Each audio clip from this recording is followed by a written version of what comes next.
We're talking to Adam Simon today, screenwriter, filmmaker. He's doing things with his fingers. He's drinking, they turn your stomach into acid. What is Bang? When did Bang become a thing? The second that I started getting sober. When did you? No, I didn't. I mean, how long? I mean, I don't think we talked about that the last time when Point Blank came out. No, I mean, look, man. Like, there's a lot of people that have different philosophies about this and different ideas about it. I'm not trying to poo-poo anybody's journey, right? Like, you know, I think AA's definitely got its place, and you know, I was in AA for a while, but I kind of found this cool. I like where I'm at. Like, I like where I'm at in my life. I'm not going out to ruin. You know, I've spent time in therapy, and I've got a great business and great people around me. You know, really, like, I think, like, with anything in life, at least for me, like, my path, my journey and all this has just been, it's about the people you surround yourself with.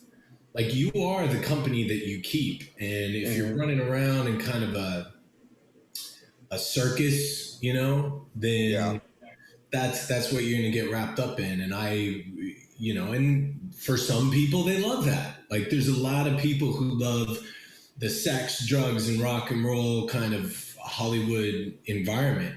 I'm just not that guy. Like, you know, I'm 43. I got 2 kids.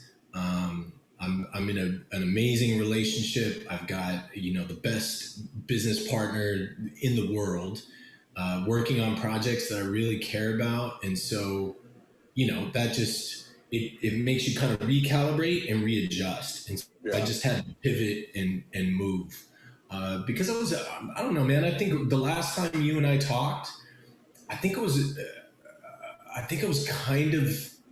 was forcing this happiness whenever I spoke to people, but really, you know, man, I was struggling and very angry, and now, you know, I'm just kind of turned a corner and feel really good. So I know people have, like, strict rigidity when it comes to, like, sobriety and things like, I'll never touch a cigarette, I'm never touching a drink. Right. I don't operate in those parameters. And people can disagree with that and say that it's, you know, good, bad, or whatever. But I definitely feel better. I'm in a more healthier place, and stuff's popping off, man. We're kicking ass. But I think that was the last time we talked, right? The last time we talked was Point Blank. Yeah. So a year and a half ago. Yeah. Well, you've said a lot here. But I need to ask the question to get people and myself caught up to where you're at here. Let's go. At what point did you decide that you needed to get sober, and I mean, what was, I mean, you indicated a little bit of it, that you were unhappy and angry, but I mean, I know that when after you'd finished writing, you would talk about having a drink, but I never, you know, talk about anything overdoing anything, and you're usually a forthright person. So what actually came to a head? I mean, alcohol was the big thing, right? Like, alcohol is the thing that I don't even go near. There's no upside to it. Really, there's not. Like, at least for me. Like, for other people, that may be the case. But, like, alcohol for me, it's a depressant. I have a personality that has really high peaks and really low valleys. And those low valleys get really fucking low when you're drinking on top of it, and when you have that depressant in your system. So for me, it was alcohol, and so I started moving away from that, and you know, got into a program. I was in AA, had a sponsor, was in that for a while, and then that became, you know, there's a saying that some people have, that when you're in AA, you can do AA like an alcoholic. So AA becomes your new addiction. It becomes like your drug. And so you're calling people all the time, and that becomes like your whole life, and you're swept up in this thing. Yeah, it's just replacing one thing for another. Exactly. And so that wasn't it for me. I was like, look, I threw myself into writing, got involved with, back on the track of doing projects that I really care about, that I'm emotionally invested in. Started looking at smarter business decisions and really taking inventory of myself and who I was spending my time with. Well, at what point though did this kind of start happening, and what were the signs for you that made you? Were you having a real hard time with drinking, or were you having enough trouble that said, "Look, I'm identifying a problem now. I'm going to take care of it sooner rather than later"? Yeah, I was having a pretty big problem. And the problem was becoming evident in the projects that I was writing, my relationships with people, and those. I think if I had to think of one, thing, there was a script that I was working on, and I was trying to meet this insane freaking deadline that was placed on me by this producer. But I accepted it. Like, I took it on and started writing on this project. And between the coffee to get up and the liquor to go to sleep and the liquor in between and like all this stuff, I just started seeing it was affecting like the process in a very negative way. Yeah. There's a lot of guys who I know who actually included as part of their process. They're like, well, I gotta lubricate, man. I gotta, take a drink, take a couple drinks, get to writing. This is all part of this, Hunter S. Thompson kind of a mystique. And, I'm just, it just, for me, it started to adversely affect what I was trying to do. And so I could think of one night in particular that was just really gnarly. Like, it was just a really kind of dark time. There was a couple situations that I didn't handle very well. And, and I took a lot from, my friend Shia, looking at his life and what was happening with him. We had conversations about alcoholism and his father and how things kind of snowballed with him. And so that helped me kind of course correct. But there was one night in particular that I was like, oh, this is bad. And I've always been kind of my own worst enemy, right? Like, I heard Chester Bennington say in an interview that, it's when you're alone with yourself that that you start to see, where the problems are. And I am my own worst critic, but when you're stacking kind of this need to grab something, this chemical dependency on top of it, it goes nowhere. And there's a lot of really positive influences in my life. John Joseph Cro-Mag. I read his book, The PMA Effect, and started making some lifestyle changes, and then here I am, feeling good. Sorry, was that the band Cro-Mag? Yeah. The PMA thing, that comes from Bad Brains, right? 100%. Yeah, John Joseph. He's the lead singer. My buddy Jesse Mallon has always been. He's a singer from New York. He's always talking. I thought it came from him, but I didn't realize, because I didn't know anything about Bad Brains. But well, dude, here's something that I've never shared. I didn't even share it with him. He came out to, this is before COVID, and right when I was dealing with all this shit. Okay. He came out to the West Coast, and I hit him up because he was working on putting some stories together about his life and some other things, and so he was reaching out to writers, myself included. And we started talking, and he was like, yo, I'm coming out to the West Coast. And I was like, do you mind if I drive you around? And he was like, what? And I was like, look, man, I'll pick you up. I'll take, we'll go find a vegan spot. We can, because he's a vegan. I was like, or he's plant-based, excuse me. But he's like, we'll go to these spots. And I was like, do you mind if I just, I'll take you around for the day, take you to the airport when you need to leave, all that stuff. But he didn't know, I was really kind of reaching out for somebody who I knew had a rough life and Yeah. knew how to flip it, come out of it, and do something positive with himself. So that was a lovely time, man, and really got me in the right. I know this is some hokey shit, but like Yeah. the right kind of vibration, right? Like Yeah. I'm like, okay, here's where I want to be operating at. Like I want to be able to, maintain a certain level of physical fitness, mental clarity, and creative kind of drive. And right now, it's all over the fucking map. So Yeah. let me get right. And so yeah, and I'm there, baby. Like we're going at it. So how are That's you, cool. man? How are you? I'm, I'm gonna flip this shit on you. How are you? I'm okay. I don't know. The last year, I have other people have had rough. I always say that, but yeah, it's been difficult. It's like Yeah. everybody. It's like just I'm naturally a guy that likes to stay home, but I don't like to stay home this much. So it's got Dude. a little bonkers. I was pretty bad myself before I had the idea to start this in earnest. Mm. I'm doing this because I saw everybody was doing Zoom interviews, because they had to for promoting stuff. I'm like, well, I can finally get to people. Like, truth that hasn't really. I'm getting about this, I'm not getting anybody huge, or anything, but I mean, I'm still getting access to people more than I would have. I think otherwise, even with phone, and I like the being able to interact with somebody too. Yeah. So But you know what's huge, right? Like COVID changed everything, dude. yeah, Like it's changed everything. Like we're movie stars are dead. Like they're dead. It's over. Like nobody's running to go see something strictly off of star power.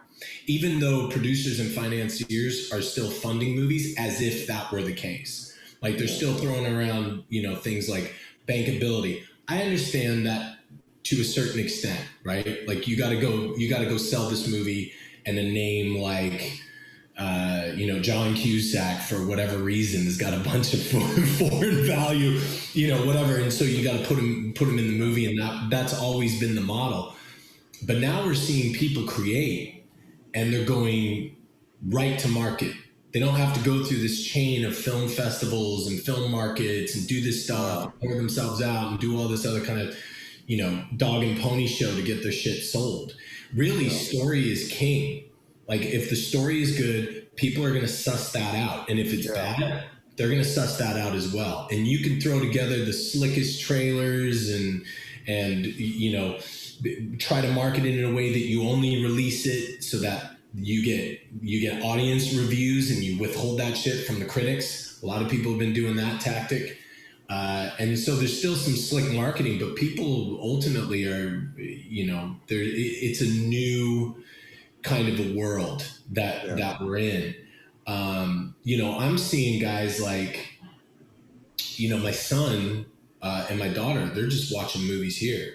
Like this is where it's at. I watch movies on my phone. Yeah, man. And as much as purists, and I do agree, like I totally agree, like the romantic kind of feeling of going into a theater, and not just romanticism, but actually the brass tacks of being able to see this thing in all of its glory. Yeah. I think that'll always have an allure and a place. But if I'm trying to get the most eyeballs in the world on something, let's go into this. I mean, the biggest celebrities that we have right now are fucking on Triller and TikTok, So it's like, how do we get those people? How do we get those people viewing long form content? And I think that's the new world. And COVID, long form being the key, because they tried Quibi and that didn't work. Yeah. I had a conversation, well-known director. I had a conversation, and he's like, Quibi's the future, man. Quibi's going to smash everybody. Quibi. It might end up being it, but it won't be called Quibi. I just said, I was like, no, they're making all the wrong moves.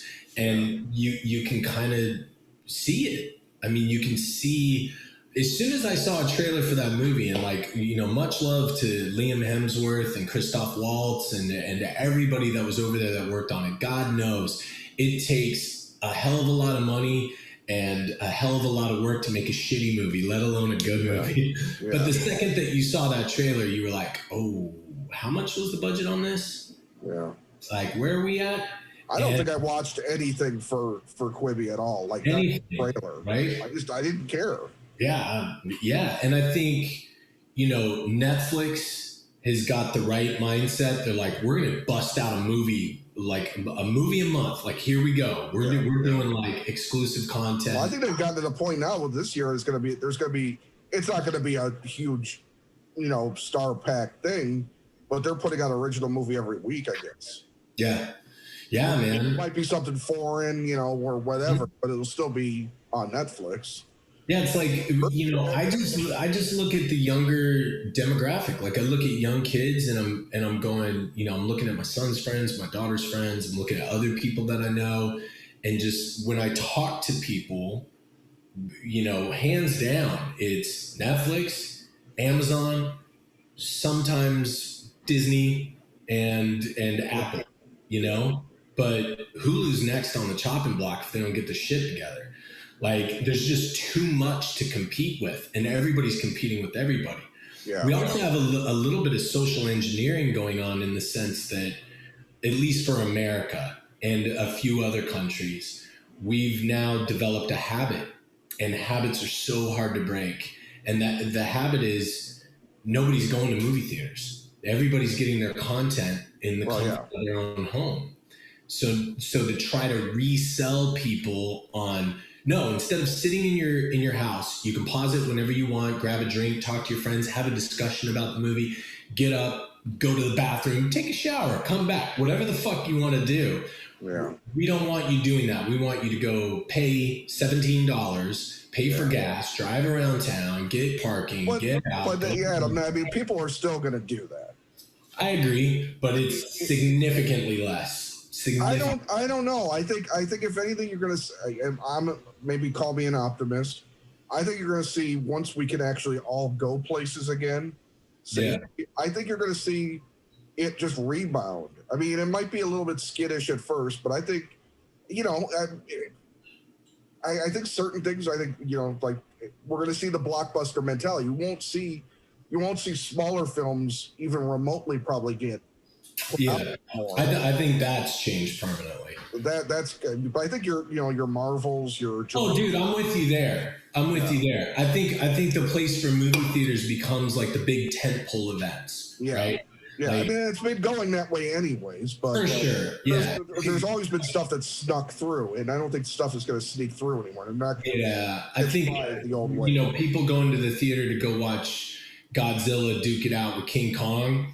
Sign me up. I'll be there. I'll be buying popcorn watching that shit. Yeah. But like, you're right. Like, smaller movies and even movies that are, that's kind of the kind of downside to this whole thing is I see them going to streaming services. But that said, just like you brought up Blockbuster, which is really great. I remember when, the kind of streaming technology was just starting to come and people were looking at, this thing called YouTube that was emerging. I just remember having conversations with people and they're going, Blockbuster's too big to fail, man. It'll never go away. Yeah.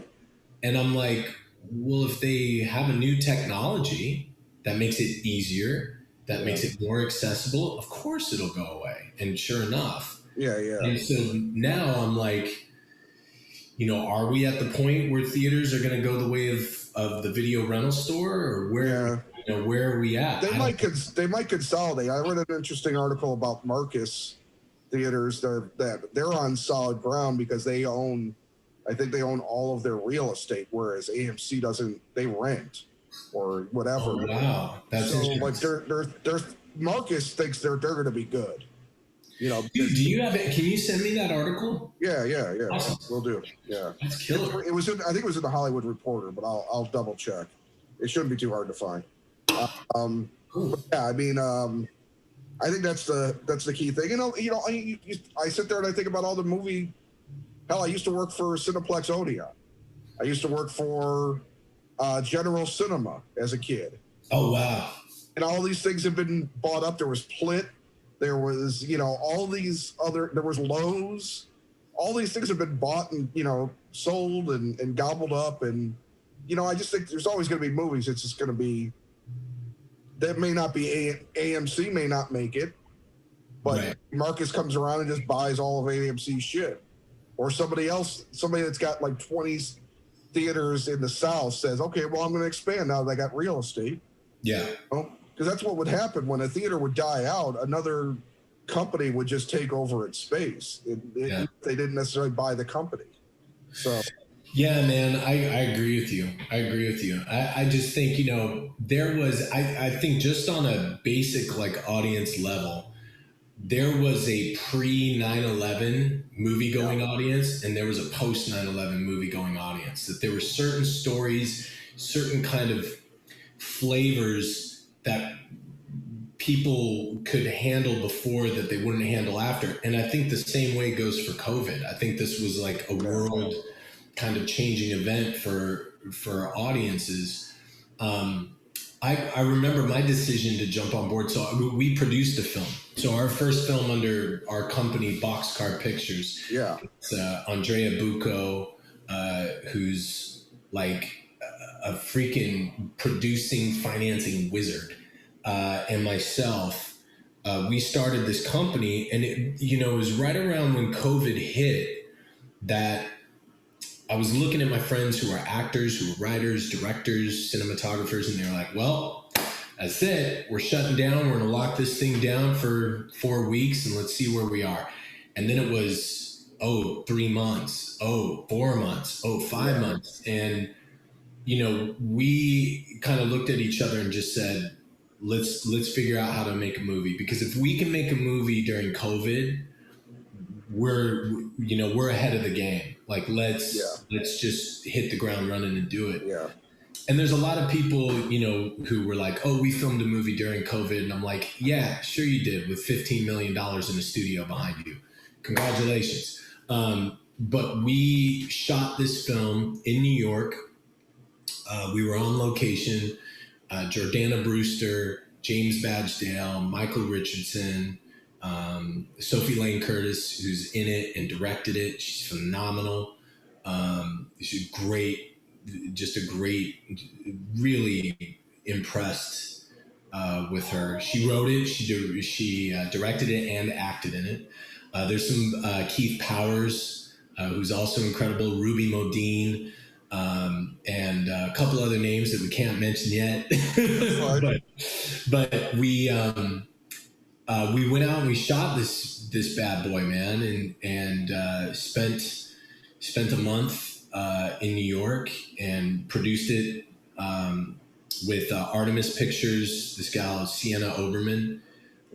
We produced this movie, Birthday Cake, and she's done a ton of other films. She's just this young, like, maverick producer who just kills everything she touches in a good way. And partnered up with Tomorrowland Pictures. That was the other kind of piece. Okay. And they're great. These guys, John Reese Doyle and all the guys over there. And so we went to town, man, and just did it like a little special forces team, had a little COVID compliance company that was, you know, making sure everybody was apart and wearing masks and gloves.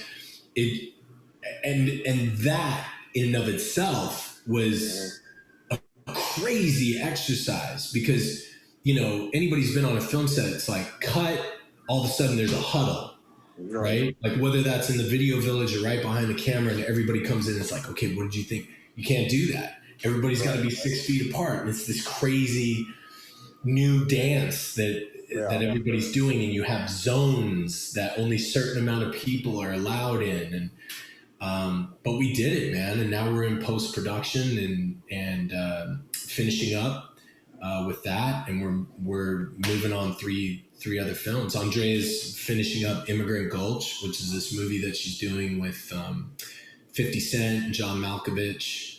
And then we're moving on. We're moving on a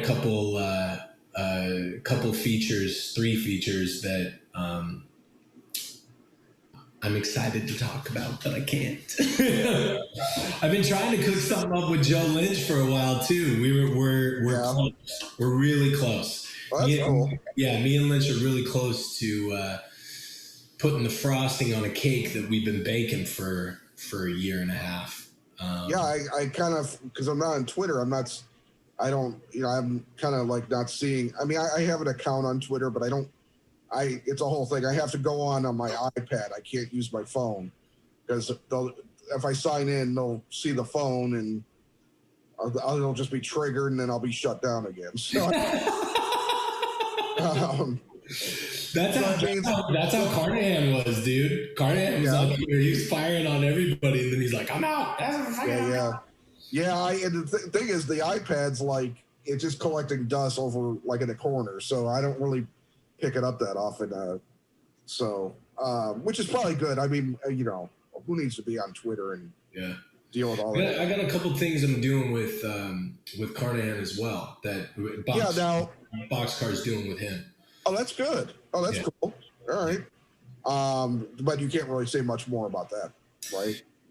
I think, I definitely don't want to scoop, but like he's, Joe's such a great writer and director and everything fucking else. And he's kind of an all in kind of a guy, as am I. Yeah. And we just had, it's different. It's a different working relationship and it's a different environment, but I enjoy working with Carnahan like I enjoy working with Lynch in the sense that we get in the room and it's all about story. What makes the story better? There's no ego. We're just going back and forth with each other and getting something done. And I read something that he had written that is, I think, one of the best pieces that Joe's ever put down. Something he's written that hasn't come out. Yeah, right. Because he's got that. He's got a couple. He's got White Jazz, right? Yeah. I think I read that. I think I finished reading that, and that was really cool. Really cool. Yeah. But I mean so you can't do that budget nowadays. Right. But like this, I read this thing and I was like, shit. And so just told him, I said, look, man, like I'm still writing. I'm going to be making my directorial debut this year, which is awesome. But producing and financing and kind of putting these things together is what Andrea and I are really focused on. And I was like, what about this thing? Like, can we do this thing? And he's like, yeah, we can do this thing. So we started talking and we're putting it together.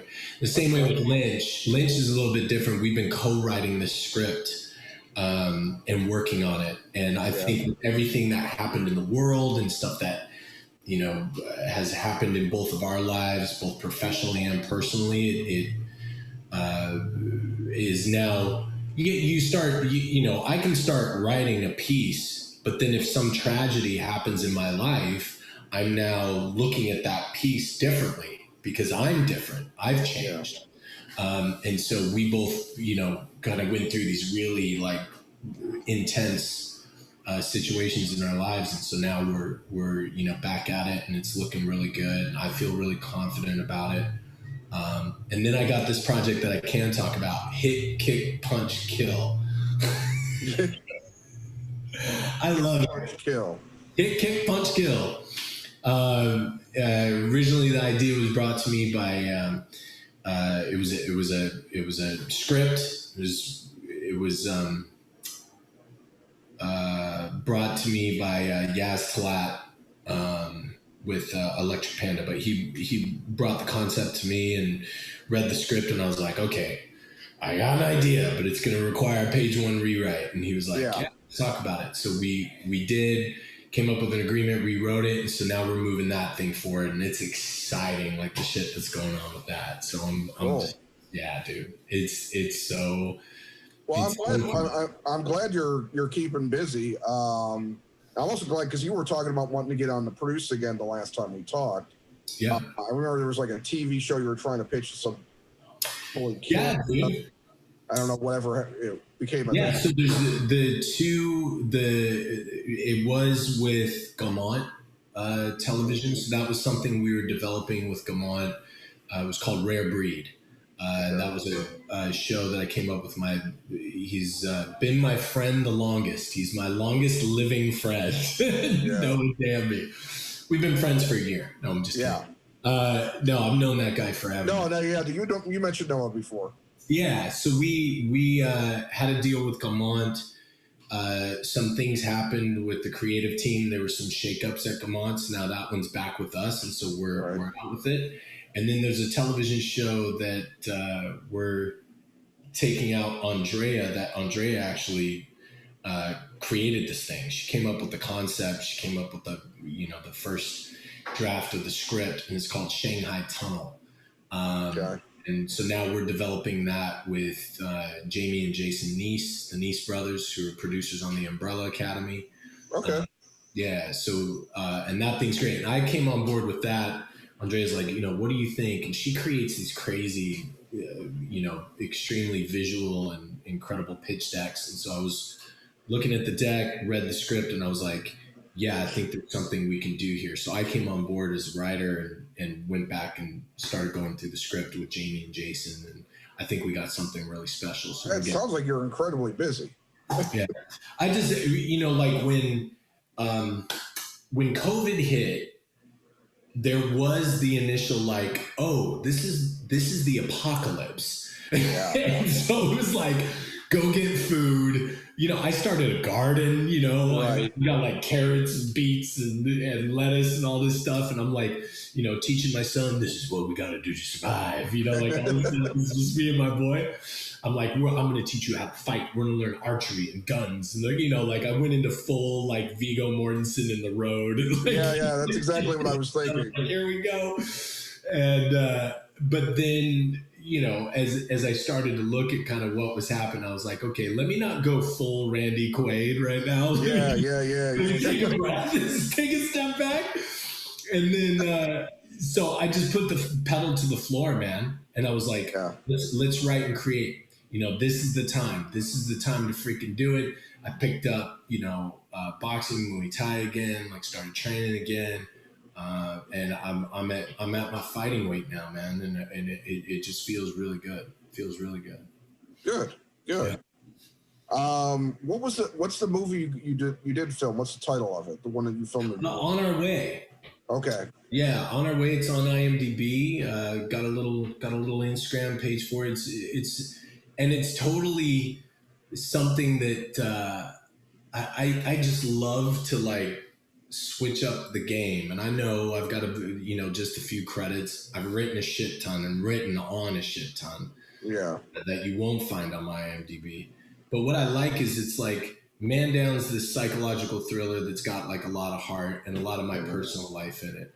And then Point Blank, I'll never forget, like Joe Lynch, he goes, I remember getting to the end of Point Blank and I was like, well, that was a lot of fun. Like that was fun. He's like, I really enjoyed it. And it was funny as fuck. He's like, who wrote this? And then he's like, Adam G. Simon. And then he looks me up and he goes, the fucking Man Down guy? That's what he said. Because they're so different from each other. Yeah. And so the same thing, like On Our Way is this really sweet, beautiful film. And there was something in there that I was just like, man, there's something kind of universal and something really special. And it's just a cute, really kind of soulful, beautiful little film. And so I was like, yeah, let's jump on board with this. Let's do it. So there's no guns in this one. There's no guns in On Our Way. There's no guns. There's no fight sequences. There's no there's none of that. All the battles are internal. And then this one you wrote this one, correct? No. So Sophie Curtis wrote it when I came on board to produce. You're producing, okay? Yeah, and like any producer, right? Like I had notes. Just coming from the writing background, like Sophie and I sat down for an entire weekend. We went through the script and just kind of not just my notes, but notes from Sienna Oberman and from Andrea and from the Tomorrowland team and some of the actors, also had notes. And so we just implemented those, put it, and then we said, okay, is this ready to lock? Like, are we comfortable to lock it? And it was, and it was just great. it was fantastic. And I know a lot of people have said maybe this is something, and I hope anybody that watches this or listens to this can take this away. I was told by somebody that you're only allowed now in Hollywood one kind of strikeout. That if you do a movie and it doesn't sell super big and it doesn't resonate with people, you're fucked. Yeah. And you're not given chances to kind of grow as an artist and succeed and fail and do those kinds of things. You just have to be batting 100 like right out of the gate. I don't believe that, and that's not the kind of person that I am. I think as long as you just keep coming, like I'm this way in my business dealings. I'm this way in my personal life. I'm this way when I fight. Like I just keep moving forward. Like I'm gonna walk you down, and that's I think if any advice I could give to anybody would be just keep swimming, like Dory says. Well, I think that sort of thing's been said throughout, artistic history. I think if somebody chooses to believe that they can't get anything for something, not going their way or whatever, it oftentimes isn't necessarily that people are preventing them or preventing that person from moving on. It's themselves preventing them. Now, there's some cases where I'm trying to honestly think of one, but I can't think of somebody that just like made a big splash in something was supposed to be huge, and then they just nosedived right afterward. But I mean, I guess kind of the closest, even though it ended up working out for him, would be like somebody like David Caruso, who in the films it nosedived immediately and crawled back to TV, but he still had a career. So. He made millions from it, so that's a bad example. So, I don't think that's necessarily a true thing, and as long as you've got the fight in you to do it, I think it's possible. It might be different for being an actor, perhaps. Yeah. If there are some people that maybe they get that chance too early, and you're not ready, and but I can't think of anything specific myself. I kind of had that feeling. I mean, look, I got my start as an actor. I was studying acting ever since I was a kid and went to every freaking acting conservatory in LA and New York. But I just want to tell stories. That's it. I'm a storyteller. I'm the guy that, it's the Irish, Scottish, French blood in me. Like that's kind of, I just love telling stories. And, as an actor, you can tell stories. But when I started to see as an actor, I got to play somebody else's game. I have to go in an audition, get rejected, come back out. And then working in a casting office for a while, I started to see, oh, wait a minute. This has nothing to do with how good you are. It has nothing to do with your talent level. It really doesn't. You just have to get past the producers trying to hook up his girlfriend with a role. And anybody who thinks that shit is over with, it's not. It's even more than it was before. Or the, director's cousin or the writer's buddy or whoever the fuck is just being thrown this thing. Or the guy who's paying to play. The guy who's throwing down, $1 million so he can have this role in the film, or 500 grand or 100 G's or 10 grand. Whatever, That game was so rigged that I was like, okay, wait a minute, I got to make my own shit. And so we did. I went out and made this little indie called Synapse, which now just got sold after me and the director trying to kill each other for 6 years straight. But you have to make your own opportunities. And then when I saw okay, the acting informs my writing, let me pivot and write. And then now that I'm writing and that's going well and I'm working on different jobs, well, now let me produce and direct, because I'm still telling stories. It's still about that. So yeah. And you're right, man. It's always been myself. I've always gotten in my own way. It's been very, very few, literally twice in my life that someone has come along and actually snaked work from me Right. in a underhanded, nefarious kind of a way. Yeah. And those people who've done that got my full fucking attention. And one of them was in the past, and one of them was recently. Yeah.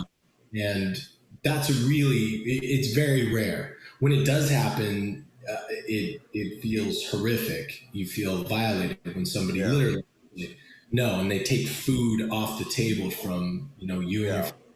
That's a hard thing, but it's very rare. I think the good news is it's very rare, and most of the time you are your own worst enemy. Yeah, I think that's true. I mean, I'm not necessarily saying with you, but I'm saying in general that usually is how it tends to work. Yeah. If people want to be paranoid and think somebody's out to get them, 9 times out of 10, nobody's out to get you but you. Yeah. So. Yeah, I don't think anybody's out to get me. There's a couple of people that I'm out to get, though, for sure. Great. The walking contradiction. By the way, where are you based right now, man? I'm still outside Chicago. Cool. Yeah. Might as well be on Mars at this point. It doesn't matter where the hell you are. Yeah. We're picking up a dog. I'd actually be flying into Chicago to pick up You gotta be shitting me. Yeah. That's ridiculous. And of course it's now, and nobody can fucking hang out with each other. That's exactly right. Fucking stupid. Once this is over, I gotta come out to LA. Because I'm so sick of not being able to go. I mean, I'm making all these, like, I keep looking on Expedia for package deals to this place and that place, like 10 months from now, and thinking, maybe in 10 months we can go somewhere. I'm like, I don't know what the hell to do anymore. I can't take me at home. Oh, man, and I mean, I know people who have COVID. I know quite a few people who have COVID. Yeah, especially in California right now. You guys are getting hammered. Yeah, we're getting killed. I don't know what the cause of it is, and I think are people just worn down by just they can't take it anymore? They just figure, fuck it, we'll go out and we'll see what happens. I mean, it's a very hard position to be in, right? And like, I think that whatever your political leanings are, let's just straight up. This past now administration did not handle that shit well. No. And it started off, the timeline's very clear, deny that this thing even existed. Then it's, oh shit, it does exist, but it's not that bad, and it's poof, it's gonna be gone. It's gonna be like something that didn't even exist. It's I call it the China virus. But you're about as good as Alec Baldwin. No. But it didn't disappear. No. It kind of grew. And even if you buy into the, some of the conspiracy theories that the numbers are inflated. Oh, I don't want to even entertain that shit. Right. But even if that's the case, people are still dying. We still cautious. But also it's so difficult. I mean, dude, I went down to this stretch in Beverly Hills, and there's like not the ritzy part. Yeah, the hoity-toity places where everybody hangs out. But like, I went into this one stretch, and man, it's a ghost town. And I go to some of these other places. I used to live off of La Brea and Wilshire, and just driving down that street, there was all these mom and pop shops, these little restaurants, little places, little costume shop that was down there. It's all gone. Like, all of it's gone. And that, when you start to look around and all you see are Costco, Walmart, and Target, that's terrifying. Yeah.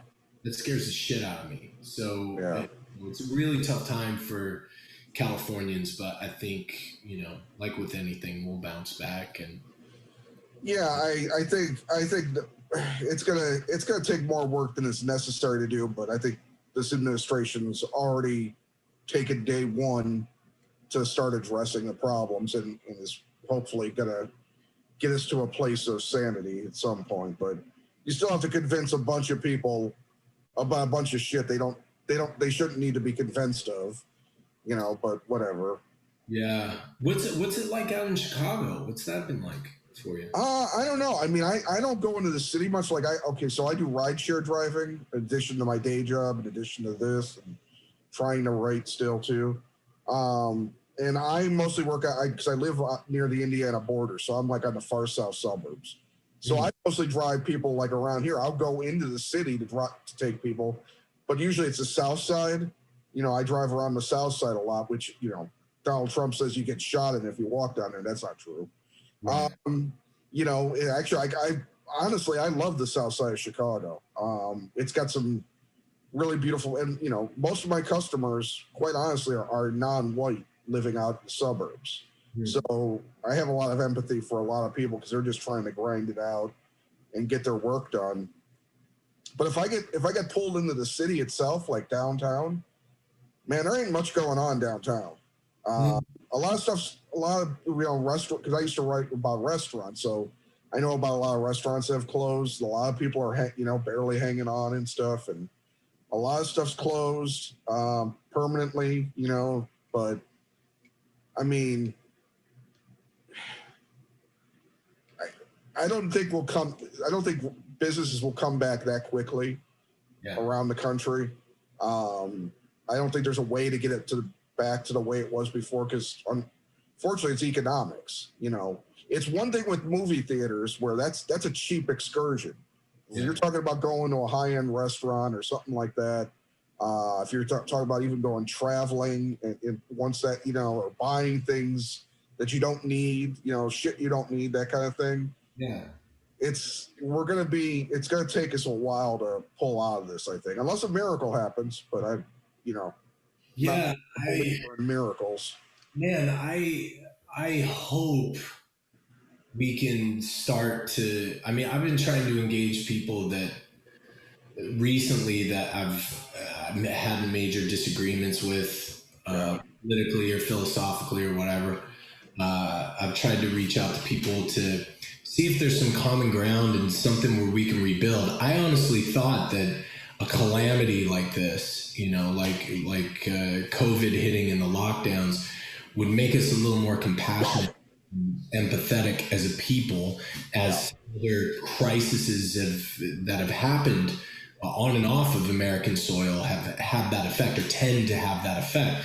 Yeah. And me personally, I just saw so much more vitriol, and I'm not talking about news because that's all propaganda anyway, left, right, center, whatever. But I'm talking about my personal experience with people that I started to be like, whoa, like these two people are really fighting over toilet paper in the store. Like I saw that. Yeah. What the fuck is going on? And it just, so I'm hoping that we can, maybe take a look at ourselves, like everything from the divisiveness that has happened under the current administration or the previous administration, the storm in the Capitol, all that stuff. I'm hoping that now we can kind of take a breath, look at each other and go, all right, so we're obviously a polarized nation here. We got some shit that we have to address. Maybe we can start to move and show a little more kindness towards these. There's so much, and I just did an interview. I don't know if you know this, but I did an interview with Rick Wilson from the Lincoln Project. Right, I saw that. Yeah, it's that was really cool. We were talking about how to fix that divide, and the thing is, it's just going to take time. It's going to be investing in people that don't lie about things, not spreading BS. Today the most interesting headline was this article. Or there was this article I read in the Washington Post, about the QAnon believers, conspiracy people. A lot of them are starting to like feel that they were duped. I don't know what took them so long, but they realized that once their mad king was, had his social media powers taken away from him, there was no more message. Right. He just gave up. He just kind of deflated. It's like the fucking Wizard of Oz. It's like, when you get behind the curtain, it's just some dude. Yeah. But you take away the bullhorn, You take away everything, and this was still a guy that was president that had the power to call press conferences, to talk on TV. Yeah, but that wasn't his thing because he couldn't face people. He's a troll. yeah, He's a yeah. troll. Well, and just a bully. Like, Yeah. and look, maybe he enacted some good policies, maybe he did some things right, but at the end of the day, the guy personally, like, and as a personality, was a bully. And like, he's the worst possible person. For sure. I think to ever. I've said this before, and I think one day somebody's gonna like dig this up and probably try to light me on fire. But I try to look at like things like, okay, look at Hitler. Horrible, absolutely one of the most horrible people in the world. Hitler appreciated art. Trump doesn't appreciate anything but money and power. Sure. And it's just like you at least there was nothing there. There was nothing good to say about the man at all. Yeah. There's nothing good about him. Yeah, even in his personal life. But I think, like, we created him. Like, that's you can totally see the political thing, the way the politicians were speaking. He used all of that stuff in a hyper inflated way, and just had no shame, and that was the key. Yeah, but I mean, look at America. Like, we're not the most educated country in the world. Like, yeah, not by far. Our educational system is fucking ridiculous. There's that great monologue that Aaron Sorkin wrote for Jeff Daniels on Newsroom, where like, when you say America's the greatest country in the world, I don't know what the fuck it is that you're talking about. Right. We rank last in math. We import all of our greatest minds. Right. So I think we've set ourselves up for a long time with this. We're the greatest country in the world. Well, we definitely. Well, that's all a holdover from the Second World War. Absolutely, and it's like we definitely have the largest military. We spend the most on defense. And all that money could be spent somewhere else, in my opinion. But that's absolutely, dude. But I think we've created this society that is all about the Tooth Fairy and Easter Bunny. It's inflated ego. We're, and I've said this in a million other, podcasts and talking to people, but it really is what Neil Postman wrote about in Zeal Without Knowledge. Like, we're a bunch of people that are so emotionally impassioned but we're so little educated, and we're absolutely convicted that we are right because our sky god, has told us that this is Jesus Christ's country and that it's a beacon on a hill. It's a light in the dark world. And it's like, hold on a second. Like, if you've gone and traveled at all, you would know pretty quickly Toronto's pretty fucking nice. Vancouver's pretty amazing. Not to just stick to Canada, but Canada's pretty freaking amazing. Guess what?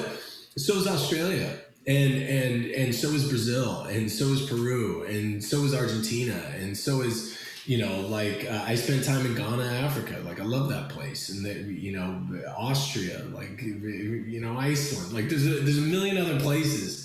Yeah. And we have the best healthcare. Not so. No. Not so. Whoa, man. And anybody who's had to struggle, as I have, with debt because of medical bills, like, you start to learn pretty quickly that a lot of healthcare, and I'm not dissing our healthcare workers, but I'm just saying, like, a lot of healthcare providers, they're just about. No, that's exactly what it was. Fuck, they want to sell you. It was allowed to do that when it was able to be corporatized. Yeah, not being the church, or whatever it was. Once everything, the 80s were the start of I don't know. You go back to the Kennedys trying to break up the unions and by breaking the mob, starting to break the mob, and that continues on into the 80s with Giuliani and everything. And dude, like, I have a lot of sympathy. I really do. Like, I even feel bad. I reposted this video of this gal who was crying, and she was like, "Donald Trump, please save us!" You know, this devil Biden. You know, with this.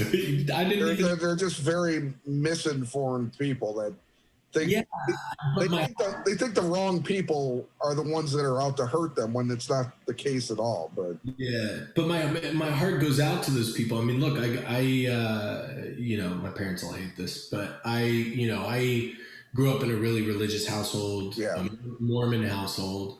yeah, Uh, yeah, I served a Mormon mission.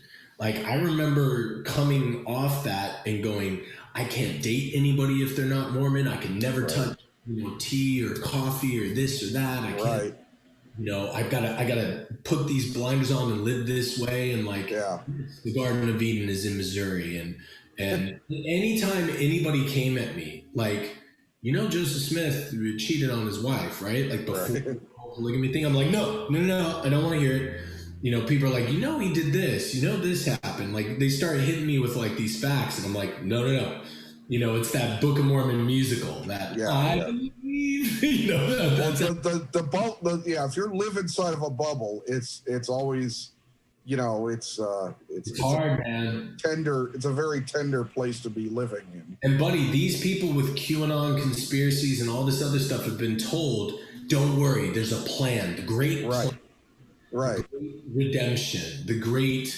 whatever, where all these pedophile cults are being swept up secretly, the ones that are Yeah, being by Ellen DeGeneres and Tom Hanks and yeah, Trump. Man, he knows them all. He's rounding up these guys. He's arresting everybody. And in the 11th hour, he's going to come just like Jesus from the tomb. And this is what's right. happening. And that story, right, Yeah, fits right in line with this Judeo-Christian mythology that's layered into the American psyche's DNA. yeah, Like we want Gandalf to show up right at that battle and like go, oh, I'm gonna yeah. kill you guys, and so they believe it. And when that bubble pops, holy shit, that's Yeah. gotta be absolutely terrifying for these people. And so I have a lot of empathy. Like I have a lot of I feel really bad that these people have been sold this line. I mean, listen, you watch the interviews with the guys that were storming the Capitol. They're absolutely convicted. I saw an interview with one guy who's like, I told my son, Daddy might not come back. We're gonna go storm the Capitol. And I told him, and he's getting emotional and he's crying. And he's like, but this is what has to be done. We're standing up against tyranny, and this absolutely was robbed from us, this election. And these are Satanists, and there's this satanic cabal that's taken over, the Senate, and we're gonna throw them out. Let's storm the Capitol. And you just go, holy shit, this guy absolutely believes everything. Well, there's something very wrong with that. I mean, Totally. There's something to be said for people's mistrust of government, which is part of the problem. But it's gone so far the opposite way now that people just they just force everything into their belief bucket, and they don't see anything else anymore. And I think those people are just cut off unless something personal happens. There are all these stories of doctors and nurses and people saying that they don't really have COVID, when they're dying of it. It's like, because it's not real. I mean, yeah, and I think to bring it back to the art discussion, I think it's imperative on us, right? Like, man, I was saying this before that no disrespect to the big tentpole movies, but it has kind of been distilled down with few exceptions. There are some exceptions where it's like, ooh, that's like multi-layered storytelling, like The Dark Knight on its own, right? An amazing film, and multi-layered characters. Like you can even, it doesn't even feel like a superhero movie or a comic book movie. Right. But I feel like we've distilled at least the successful films down into very basic, simplistic storytelling. Those are the bad guys. Those are the good guys. We're going to fight. And in the last moment, the good guy will rise. It's save the cat. It's, But that's always, I mean, let's be honest. I mean, when movies started, storytelling's always been about basic. Sure. Westerns used to be the white guy versus the red man, and the red man was bad, and or the guy with the black hat was bad, and the guy with the white hat was good. It wasn't until probably the 50s pulp novels and then the 60s, late 60s cinema did we start getting anti-heroes and stuff like that. And when we had once if you look at it, once Kennedy got killed, that kind of exploded all the dark underbelly of politics, and then Nixon and everything else just kind of burst everything wide open. And that's interesting. I've never heard anybody explain it that way. That's really interesting. Yeah, well, that's actually, I mean, if you look at it, that's kind of the way innocence, quote unquote, was ruined by that. So the idea that your leaders can be killed, and our leaders, American leaders, can be killed, and a president can lie to us so easily, and things like that just kind of started breaking the trust in institutions. And then you have stuff like Ruby Ridge, and you have stuff like Waco, and all that. I mean, you see where these things kind of. I mean, it goes all the way back to the Civil War with secessionists and everything else. But it's a through line where this stuff is passed down from generation to generation. And in the 90s, all these militias started getting formed, and now they're at this point now, and people with acting like Democrats are going to take away their guns. No, they just want to take away certain guns because nobody needs to have them. It's that I'm pretty liberal center. I definitely want gun laws just to maybe be whittled down, but I still want us to be able to have guns. Yeah, I mean, I'm not that crazy to take away the guns. Yeah, I've trained with firearms for years, ever since I was a kid, and I just think just like with anything, with any kind of responsibility, whether it's driving a car or anything else, there really should be training, and not just on the individual and people falling back on this. Well, the reason that we have that amendment is so that we can stand against a tyrannical government. And that's true. So even if you're going to hardline that, I can give you your AR-15 or whatever the fuck you want to have. Good luck against drones and aircraft carriers, but if that makes you feel better against standing against the tyrannical government, have at it. But if that's your argument, you should be pushing all the way. You should be like, we should be able to own tanks. Well, I mean, like what just happened, I mean, I facilitate between, I know people wanted to do something, but it was so uncoordinated. Even while pockets were coordinated, the whole thing was uncoordinated. They could have gotten away with a lot more than they did that day. For sure. If they actually were coordinated, which is frightening. Yeah. It's just frightening to think that was, I mean, you just showed foreign powers how easy it was to take over the Capitol. Yeah, I've kind of been reassessing where I stand as an American citizen and where I want to go, in the future. And I kind of feel like, not comparing me to him by any stretch of the imagination, because I'm not, but like Russell Crowe in The Gladiator, when he's getting ready to run out into the big Roman circus in one of the first fights, like with the tigers and all that crazy shit. Right. And he's standing there, and there's one of the gladiators who's like, and he's at the front and he's getting ready to rock that big giant motherfucker. And then there's this other guy who's standing there and he's got piss running down his leg. Yeah. And he looks at them both and then he just backs away. let them run out into the field. Because, the same kind of mentality that I see or have seen in the militarization of the police, where there's that, they show up on scene. And when my father was a cop, and when I was a kid, I saw my father handle situations where he would come in and try to de-escalate the situation. He'd come in and go, exactly. Like literally, it was, hey folks, what's going on? What's the problem here?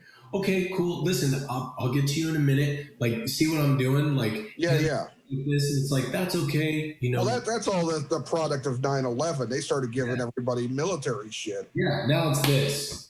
And it's like, sure, I understand that. I want you over there. I want you here. You're going to do this. You're going to shut your mouth. You're going to, and it's this tone that's like, what are you doing?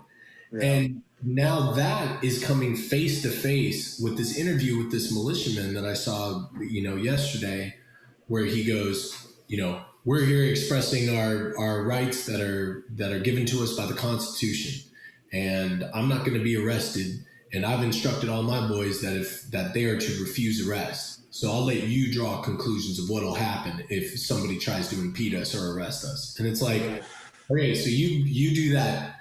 Keep your hands where I can see them. Don't I am the law. Yeah, but there is also this other side too, where we are looking at, especially with the idea that some of those police on the Capitol just kind of said, "Hey, come on in," and you got to wonder about the intrinsic side that they're on, where most cops are, considering the last year with. I saw this one video when they open the doors and everybody starts filing in, and this one cop is on video and he goes, I disagree with what you're doing, but I respect you. What? Yeah. What? Yeah. That makes no sense. They're going into the inner sanctum, man. Right. That's your job, to stop them from going in. And by the way, if y'all line up and piss your pants and say you're in fear for your life and just start laying down hate, I'm pretty sure nobody would have gotten into the Capitol that day. Yeah. So, and I'm not advocating that kind of like. Yeah, the whole thing is there's so much to think about with what's been going on, and you sit there and you try to think about how to reach people, but you also, and I know that you're sitting there trying to do that empathetic thing, but there's a significant portion of our culture that seems like they're unreachable. Yeah, and I think,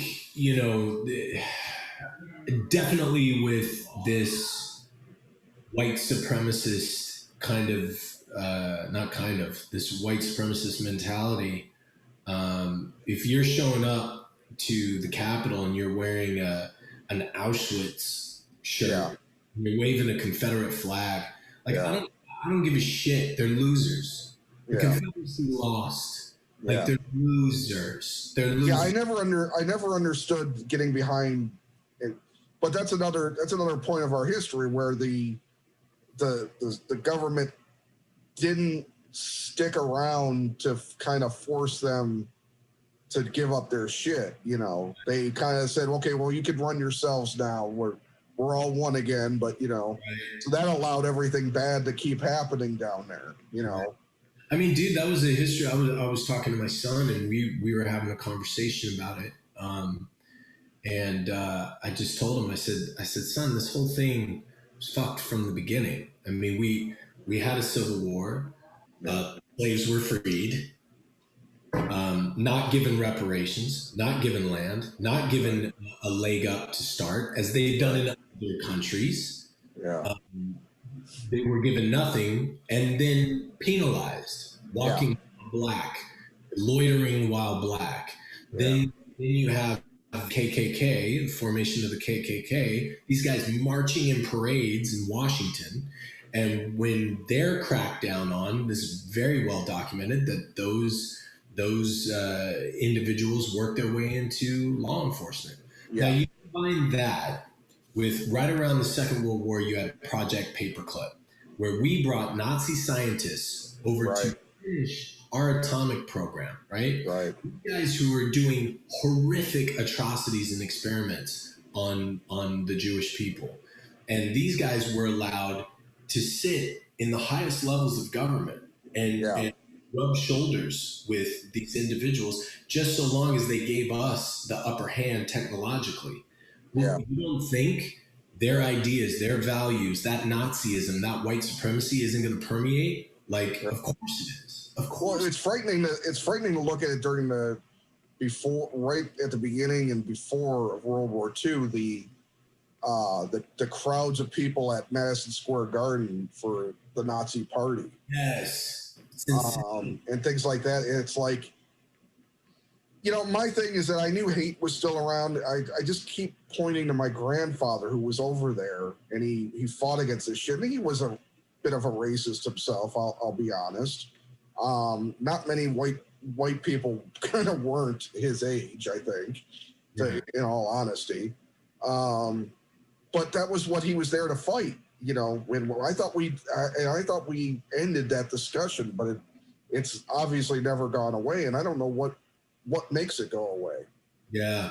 I mean, you know, even on top of everything that you and I have just discussed, we haven't even talked about gerrymandering, Section 8, Jim Right. Crow laws, the prison for profit Right.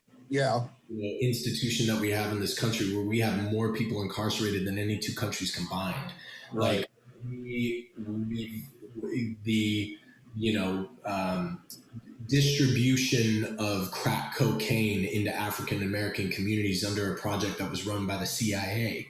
Right. Like, this country has a white supremacy problem that is, you know, terminal cancer levels. And that's part of the thing too, is that when you get to some of these things, there's some things that are true and some not. Like, you know, the crack thing is true. I will never believe that AIDS was propagated, you know, purposefully, but maybe I'm wrong. But the thing is, but you know, all these conspiracy theories that come up, and it's because other ones have been proven to be true. Exactly. And even if we take the HIV thing and move it to the side for a second, right?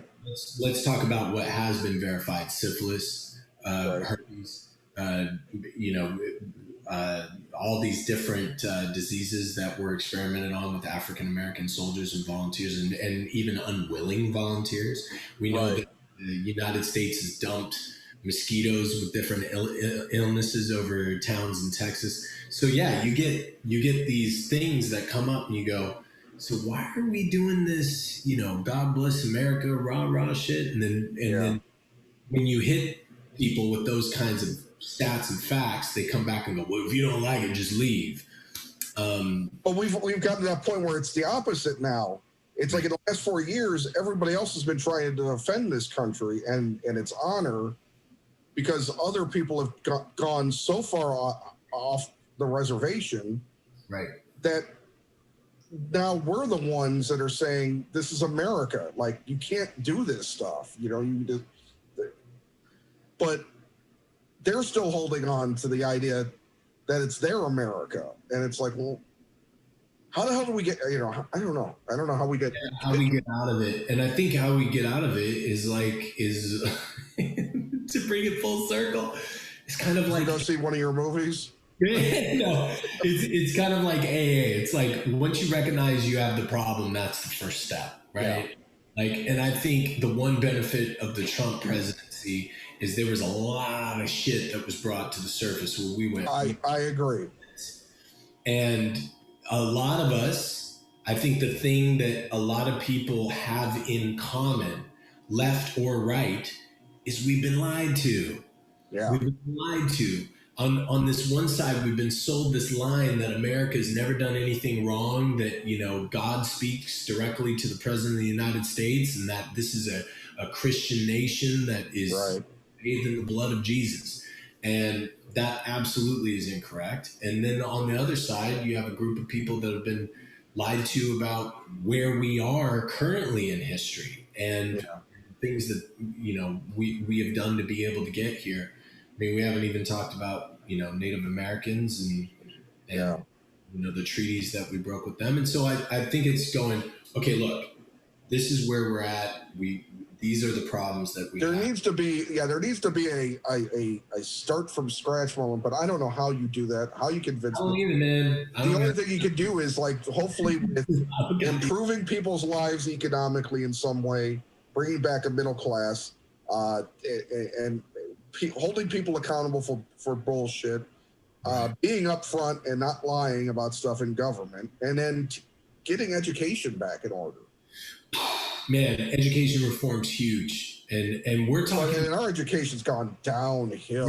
I mean, dude, and also campaign finance reform, making it so that lobbyists and hold these politicians hostage. I just feel like we're now beyond going, I'm going to fix it now, because we're a fat nation. We want everything like this. Right. We need to be looking at these problems of going, okay, we're going to start some things now that will fix shit in 3 or 4 generations down the road.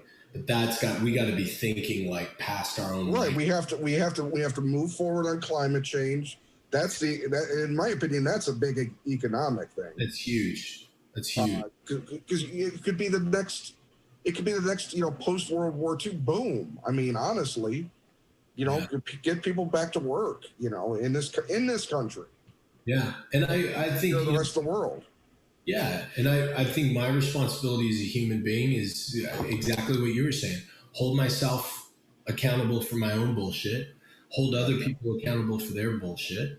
Yeah. And I think as white America, we got to take out some of our own garbage and hold people accountable and responsible. And I think for me as like a creator, it's investing my time in those projects that I'm all in on, that I think can either shine a light on the cracks of what we're dealing with so we can look at the problem and maybe address it, or to tell those stories where right, left, center, everybody can kind of look at that and learn something and come together. I saw a beautiful movie the other day, Sound of Metal.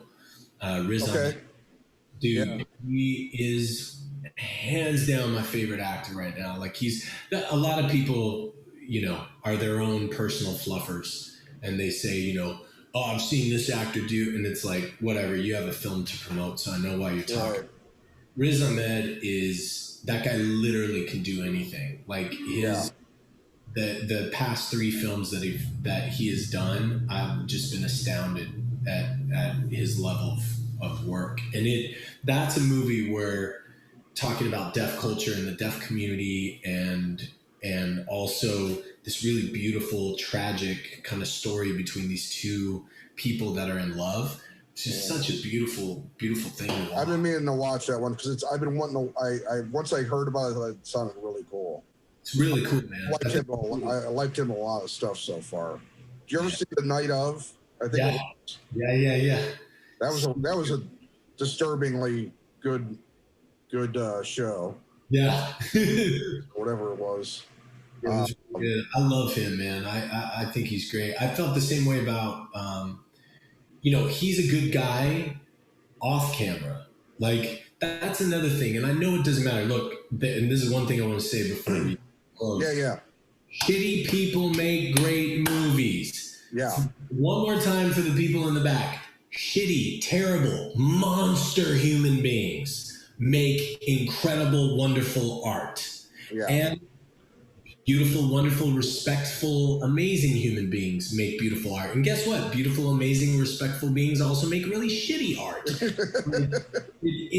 The quality of someone's artistic work does not the character make. Yeah. Like somebody, you don't judge any other profession that way. You don't have somebody come in and it goes, wow, man, you really did a good job on like the pipes in the house. You fixed all the plumbing. That's incredible. You know what?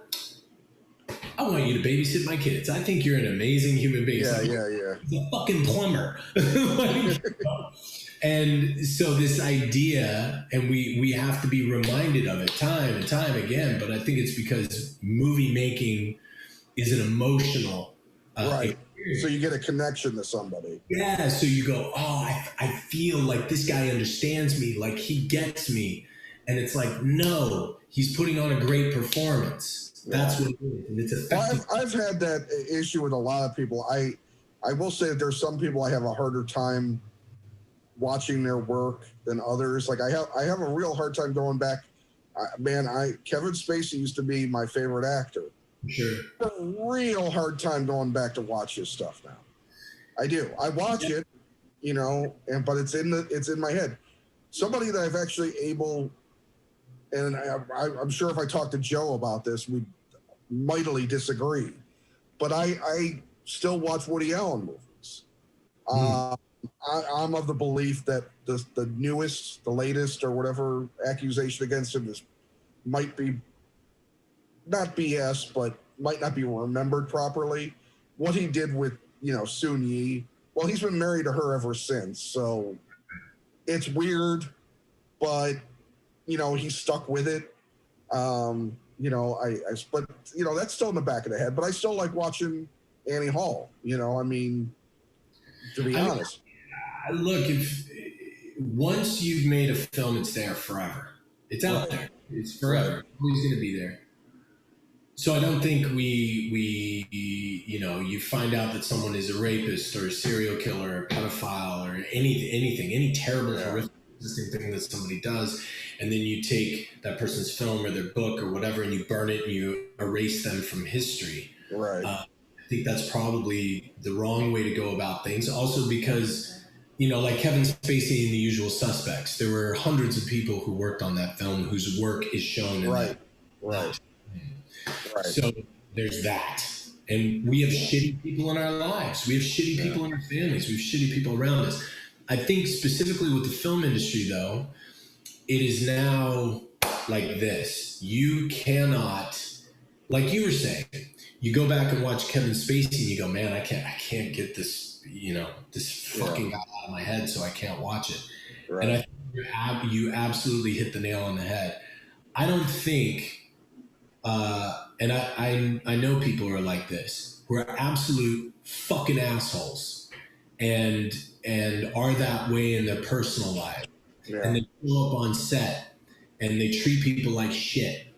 And I've worked with people like this. They treat people in their personal lives who are closest to them like shit. They treat the crew like shit. They treat the director like shit. They treat everybody like shit. And then they go on, you know, Good Morning America, and they're like, hey, I'm just a guy just like you. And they do this sweet, slick tongue bullshit. I think the days of being able to do that are quickly drawing to a close because everybody's got. I said this to an actor one time that I was working with. I said, you know what your problem is, man? You're one bad cell phone video away from never being able to work again. Yeah. And you can't do that shit anymore. And where I was going with Anthony Mackie is I fucking love that guy. Like he was so great. Like you never saw him losing his shit over something trivial, you know? Like he was always just steady hand. And those are the guys I want to work with. This is an analogy, but when Leo DiCaprio in The Departed, he's like, I've stood, this close from somebody who's blowing somebody else's brains out. And you know where my hand is? Steady. Every time. It does not shake. Like, those are the kinds of people that I want to work with. And people like Keanu Reeves is an absolute gem. And that's not to say you can't have creative differences and arguments. No, but you're talking about as a person. Yeah, I'm talking about people who treat people like shit. I think that's over. And, I've seen it like around town, man, like with Andre and I putting these things together, we'll get into meetings, like dance meetings and casting. Like we'll be working with casting directors and they'll go, all right, here's my top 5 for this role. Like bum, bum, bum, bum, bum. And then another financier go, nope, on that guy. That's not happening. Why? Well, he did this on this movie, fucking absolutely obliterated this, gal in wardrobe and sent her home crying and she had a nervous breakdown. It's like, oh, well, all right, fuck that guy. He's off the list. Next. Like, I just think people now are so precious about their time because we've lost a year. Well, they also don't want to be involved in bullshit either. Yeah, man. Like they don't want somebody like tearing apart the work they're doing because somebody fucked up. Yeah. I had this conversation with Joe Carnahan recently. I had it with a couple other people too, but he said something really cool. He said, you know what I'm not? And he goes, I don't know, you might surprise me one day, but I get the sense that you're not either. You're not a fraud. He's like, this is who you are. It's kind of out. The mistakes that you make, you just make them in public. You tell people what it is. And that's kind of not controlled. Yeah. He's like, there's nothing worse than somebody who is purporting to be something that he or she is not. And, that's how I feel, man. I just want to surround myself with like authentic individuals, people who are about authenticity and truth and being kind to people. Yeah. It's cool, Yeah. And if they're not, punch them in the fucking face. I'm just kidding. I'm just kidding. Well, I think that's a good place to end on. Hey, dude, it's so good to catch up with you too. Yeah, Like, yeah. And it's good to do it in person, sort of. a lot of fun. Yeah, well, we'll definitely be talking. I think we should definitely talk when you got the stuff actually coming out. But it's good to kind of stake your announcements on what's coming up. You're working, and just to remind people, you're working on Our Way. On our way, we're in post production right now. We have Hit Kick Punch Kill, which is in development. Shanghai Tunnel and Rare Breed, both television shows that we're shopping around, and I'm working on just locked down two scripts that I'm writing right now that are so great. And so, dude, this project I'm working on right now is so rewarding. Like, it's so just good to be like working in this place that's it's just fantastic. Boxcar Pictures, Andrea Bucco, follow me on social media. If you want to be Adam Belgabe or G Simon or however you come up on social media, we'll put all the links on everything so people will see it. And sorry, I forgot one more question because I got to ask because I asked you about what happened with the raid. The raid. What can you say about the raid? Raid's still alive, baby. Joe, it's not the raid. It's called Zeno. It's called what? Zeno. Zeno. Okay. It's that's an interesting title. Yeah, dude, it's my favorite thing. Like, it just is. Just because the work that Joe and I did on it. This might be a bit of clarification. Joe and I own the script. Like, we worked on it together, so we were partners in the truest sense of the word, and got that thing done. So it's still on the table. We're still putting it together, and obviously because of everything going on, right. And so it's still moving forward. It's still doing well, and we'll I had a conversation about this last week where I just said, look, man, like, I love this thing. I want to see it done. I want to see it across the finish line. I'm now starting to get some things in place where maybe I can help facilitate this in a different capacity other than a writer. And that's what I want to do. I just want to see it get made, man. Like, I want to. Well, I do too at this point. Hell, I've been seeing it talked about for like 5 years. One of my favorite things that I've worked on. Like, I Hit, Kick, Punch, Kill. Like, that's it. Like, that's like. I gotta say, that's one of my favorite titles. It's fun, man. Like, Hit, Kick, Punch, Kill is just like somebody. These guys came to me and said, "Do whatever the fuck you want. Like, just go." When you've got those 4 words as your title, you can literally do anything. And when I'm writing and I was sending pages, and they were like, and I'm like, really? Like, seriously? Like, I started putting stuff in there where I'm like, you're really gonna greenlight this thing? Like, right? But it was so much fun because there's a market for kind of just I think going back to what we were talking about earlier with all the streaming options, there's a market for going balls out nuts and off the road, way off road. This is off road. And it's like there's a place for this. It may not be universally accepted, but there's going to be people like you could do something crazy, make it, and people will watch it and talk about it. It's off road, and going back to Zeno, like, I love Zeno because it's such it's some of the best stuff that I've been able to do, and also has a lot of great memories. Like, Joe and I trading pages back and forth was so much fun. And I had the similar experience working with Lynch on Point Blank. Like, we sat in a room and just went back and forth, hashed it out. Yeah, so it's got like memories infused into the pages that I just love, and it's really cool, man. Talking to you really, because I've got 55 pages done for the thing I'm writing, and in talking to you, it's like I gotta be honest. Like, this year has not been like doing this has been my creative outlet, but writing, I wish I had done more writing in the last year, which is one thing, I kind of get on, but I also, like I said, I already have 2 jobs and I do, set this up and everything else. And it's like, by that point, it's like, and all the stress that's going on in the world and everything, it's like, I didn't have like the creative mind, and sometimes I would have the creative mind when I was almost asleep, and I'm like, but you've got to get up in the morning to work. It's like, but I still have this tenacity because Joe lit that spark in me to write. Yeah. And hopefully I'll be talking to him for Boss Level. Cool. But talking to you, always talking to you, gets me energized. Man, look, if it's I appreciate that. You get me energized. Like if it's a paragraph, if it's a sentence, like I've learned to just let go of some kind of quota on myself, and I'll just sit down and go, okay, I wrote that line. I wrote that line today. Like I wrote that fucking line. And sometimes it's staring at a screen and or doing a bunch. But writing is always rewriting, and that's the thing I get hung up. But I also was listening to an old podcast of the chef David Chang, Momofuku Group, and he basically was it was him talking to David Cho, the artist, the guy that did the art for Facebook and then got paid in Facebook stock and was a millionaire for it.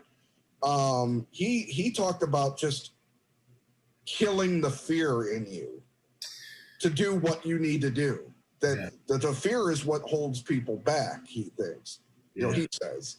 It's in his case, it led to some aberrant behavior, but it's that idea of. I just heard this podcast from like 2 or 3 years ago, and he was just talking about killing the fear in you, and that really stuck with me. And I've been trying because I've been led such a fear-filled life, And listen, man, we're all afraid. We're all afraid. Yeah. We're all afraid. We all deal with fear. Man, I thank God I got somebody in my corner like Andrea who is just simply saying, she's not a yes person. She's not going, you're brilliant. This stuff's great. And in fact, opposite. She's like, what the hell is this? Yeah, but what I love is she's always saying, get up. Like, okay, you're not happy? Cool, get up. Yeah. Like, you do it again. Like, hit it again. Like it's that forward kind of thing. I mean, after Point Blank, I took some hits, man. Like I there was this one guy, actor who I really, really, had a good relationship with, respected, whatever, who said, the problem with your writing is you're sweet. You put all this sweet shit in there. Like nobody cares. And then to go on and kind of diss me as a writer, and that was kind of weird. That made me, as it would to anybody, made you kind of go, wait a minute, do I need to recalibrate here? So I just went back into the lab, banged out 8 scripts, and was like, okay, I'm back on. And but there was a lot of fear in that. I can deal with somebody in my face. In fact, I prefer it. I just don't. That's not. You definitely seem like the person that can handle confrontation. Yeah, I don't. I mean, like, I'm that person. It's like, if you got a problem with me, I'm gonna come to you and I'm gonna tell you. Like, I'll show up at your house and I'll tell you. And if I don't show up at your house, there's a good reason for it. Yeah. And so, I just, I like, speaking to your thing about fear, I just think it goes back to that thing we were talking about in the beginning. Just keep moving, even if it's a line or just a scene or a page. Just every day, just put something down. Put something down, even if you're speaking into a recorder while you're driving. Like I've done that before. I've dictated out scenes while I'm driving. But also look at who's around you, brother. Like, look at the people around you, because I tell you what, man, like my camp, and it's not even my camp, I would say the camp that's around me with BoxCar and these brilliant, ferocious, freaking females that are just killing the game, and they make these Hollywood tough guys just look like little gingerbread men. Is so dope. Like the camp, it's like you are the company you keep. Nick, I think it was Nick said the secret to success is surrounding yourself with people that are more intelligent than you, but not being intimidated about it. Like that kind of flow, and not being a fraud and trying to perpetuate something. Right. Yeah, I mean, I definitely see that with you. I don't see, you know, you've always been a no bullshit guy, and that's something I appreciate. I try to be, generally. I mean, I've gotten better at it as I've gotten older. Um, you know, before I started interviewing people, I wasn't a guy that could tell anybody anything. Yeah. I suffered abuse and all this stuff just because I was just this timid guy and you know, and not that I'm a ferocious person now, but I don't put up with shit like I used to. Yeah. You know? Well, dude, we're two of the same people. We're just the universe looking at itself. Yeah. That's what we are. And I believe in you, man, and I believe in what you're doing, and keep going. Yeah, definitely. And I appreciate you coming on, and I definitely want to talk to you again when we got some stuff coming out. But I'm looking forward to it. I'm really happy. Good, baby. And we'll talk again soon, man. All right, man. Appreciate you. Later, man. Be well. All right, bye.